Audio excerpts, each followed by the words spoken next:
Hari ini kita akan menyaksikan Majlis Perancaran Nilam dan kempen Galakkan Membaca bagi tahun 2026. Mari sama-sama kita saksikan.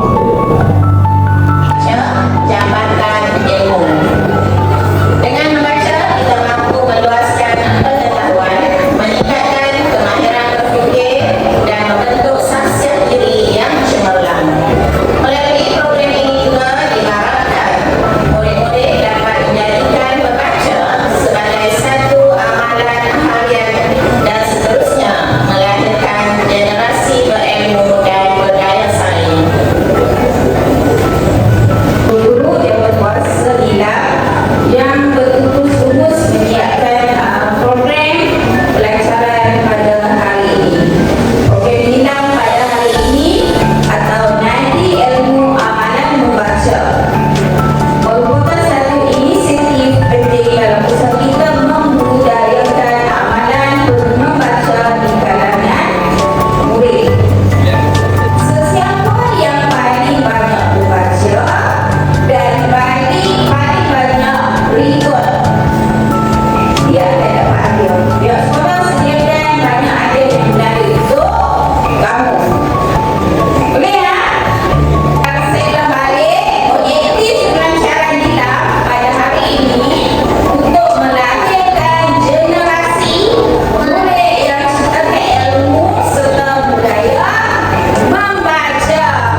bersinar di langit malam, indah dipandang, menenangkan jiwa. Budaya membaca melalui Nilam melahirkan generasi berilmu dan berjaya. Jangan lupa like, share video ini Dan subscribe channel Kadadium TV.